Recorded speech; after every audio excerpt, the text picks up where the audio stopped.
कहते हैं कि दोस्त मुसीबत समय में दगा दे देता है तो उससे बड़ा दुश्मन कोई नहीं होता है।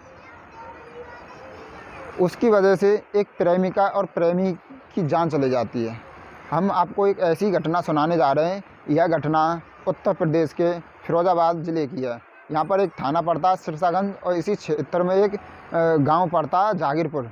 यहाँ पर एक प्रेमी और प्रेमिका का आमने सामने घर होता है।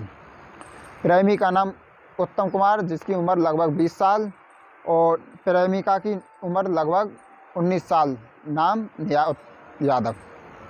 वह बचपन से ही आपस में दोनों प्यार किया करते थे और उनका प्यार उम्र के अनुसार परवान चढ़ता जा रहा था।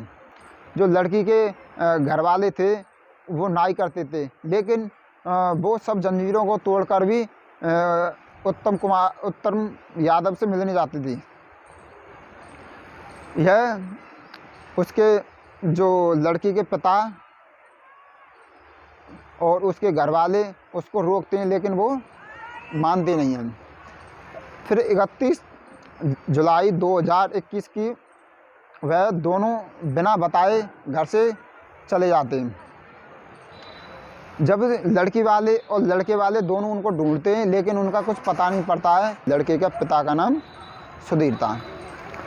जब वो थाने जाता है सिरसागंज, तो वो कहते हैं कि मेरा बेटा गुमसुम हो गया और मुझे शक है कि नेहा यादव के पिताजी और उसके चाचा और उसके भाई ने कुछ किया होगा।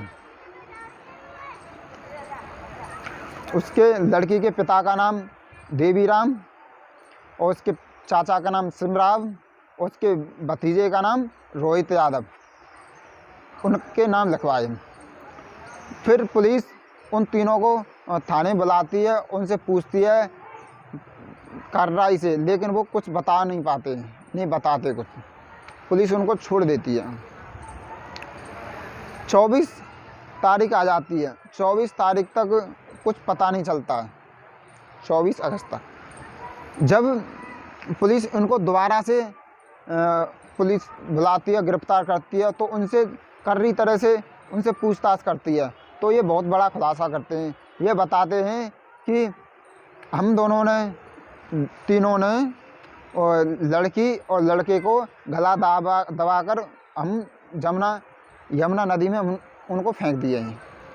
जब उनको वो दिल्ली मिले थे, लड़की और लड़का, और फिर वहाँ से जो गाज़ियाबाद की पुलिस थी, दिल्ली की पुलिस थी, उनसे पूछा कि उन्होंने किसी को ये लाश मिली लड़की लड़के की, लेकिन उन्होंने कुछ बताया कि यहाँ पर कोई नहीं मिला।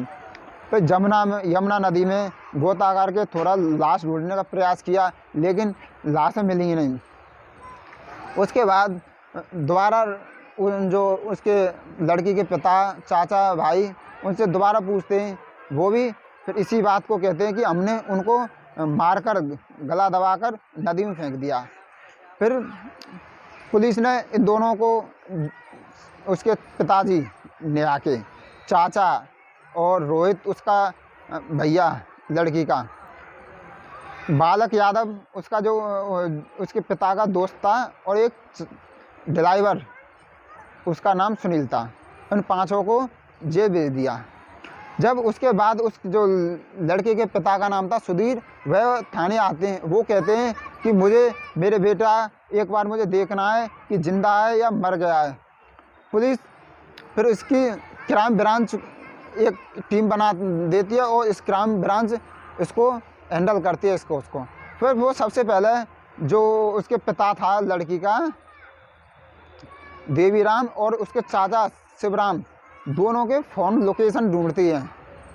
और लोकेशन में ढूंढने के बाद पता चलता है कि 12 सितंबर को पता चलता है कि राजस्थान के धौलपुर और मध्य प्रदेश के ग्वालियर में इन दोनों की लाशें मिलती हैं। जब इनसे दोबारा पूछा जाता है लड़की के पिता और भाई, चाचा से, तो वो बड़ा खुलासा करते हैं। वो बताते हैं कि हमने सबसे पहले उत्तम यादव के दोस्त से मुलाकात थी, जिसका नाम अविनेश यादव था। वो दोस्त बताता है वह दिल्ली गए। फिर ये जो उसके पिता और उसके चाचा और उसके जो भैया और उसके जो पिता का दोस्त था और ड्राइवर, ये 5 लोग बोलेरो के साथ उस वहाँ दिल्ली गए और उन दोनों को पकड़कर गाड़ी में डालकर गांव ले आते हैं जागीरपुर।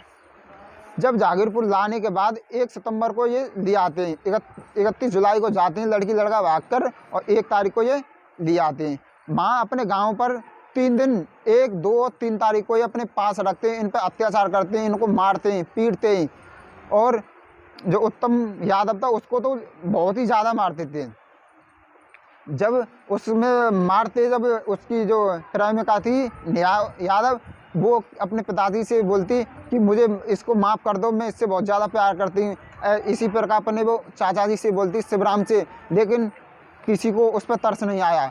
उसके पिता ने गुस्से में उसकी नेहा की यादव की गर्दन दबाकर उसकी हत्या कर दी। उसके बाद उत्तम कुमार की गर्दन दबा के हत्या कर दी, और उसके बाद भी उसके प्राइवेट पार्ट को भी काट कर वह बोलेरो में सुनील यादव ड्राइवर, उसका भतीजा रोहित और उसका भैया शिवराम और उसका दोस्त बालक यादव और खुद, वो 5 गाड़ी में लेकर वो बोलेरो में राजस्थान में धौलपुर में उस लड़की को फेंक देते हैं। उसके बाद वो जाते हैं मध्य प्रदेश ग्वालियर, वहाँ पर उस लड़के की लाश को फेंक देते हैं। जब लोकेशन के बाद पता चली तो वहाँ से पुलिस से बात हुई कि तुम्हें यहाँ पर कहीं कोई लाश मिली, तो उन्होंने बताया, स्वीकार किया, यहाँ पर लाशें मिली। लड़की की लाश 4 अगस्त और लड़के की 5 अगस्त को मिली थी। इन दोनों का उन्होंने छानबीन करी वहाँ की पुलिस ने, लेकिन इनकी पहचान नहीं हो पाई, और इन्होंने पोस्टमार्टम करने के बाद इनकी लाशों को जला दिया। उसके बाद पोस्टमार्टम में ही पता चलता है कि उन दोनों की गर्दन दबाई जाती है और उसके प्राइवेट पार्ट को काट दिया जाता है। इस कहानी को सुनाकर आपको कोई परेशान करने का, आपको दुख पहुंचाने का कोई उद्देश्य नहीं है। हम आप ये चाहते हैं आप सुरक्षित रहें, जहाँ भी रहें आप सुरक्षित रहोगे, आपकी फैमिली सुरक्षित। जय हिंद, जय भारत।